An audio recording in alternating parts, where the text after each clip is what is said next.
शुक्रिया अदा करते हुए शफात साहब का भी शुक्रिया अदा करता हूँ कि उन्होंने हम सब पर आज उन्होंने मेहरबानी की है और समझ लीजिए कि हम पर तरस खाया उन्होंने। वगरना मैं इनके हाथों मैं ज़ख्मी एक दफ़ा हुआ था और जब मैंने इनको देखा तो मैंने कहा मैं कहाँ आ गया हूँ। तो शफात साहब आपकी मेहरबानी, मगर आपने कुछ चुटकुला नहीं सुनाया, आए यहाँ पर कुछ चुटकुला सुनाया। मुझ पर आप रहम कर, बाकी जो मर्जी करें। Thank you so much sir, thank you sir. आपने ना इतना मुश्किल कर दिया है कि एक तो माशाल्लाह जज्बात है, जो मुझ पे किया था वो दोबारा सुना।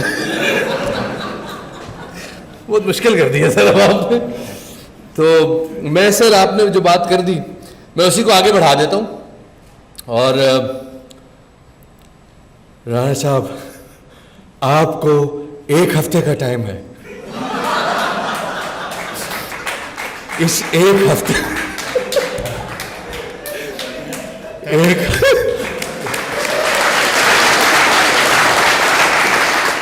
बड़े अच्छे काम को उन्होंने किया तो अच्छी बात है। 1 हफ्ते में राणा साहब अगर ये मुझे सारे बच्चे भर्ती नजर ना आए तो राणा साहब फिर उसके बाद एक मीटिंग होगी और उसमें हम दीगर उम्र पर बात करेंगे, स्पोर्ट्स पर आपसे बात नहीं करेंगे। मेरे साथ नारा लगाएं, पाकिस्तान जिंदाबाद, पाकिस्तान हॉकी के प्लेयर्स जिंदाबाद, Quaid-e-Azam. Thank you so much. Prime minister साहब तशरीफ ले जाते हुए थैंक यू सर, आपने जो अनाउंसमेंट्स की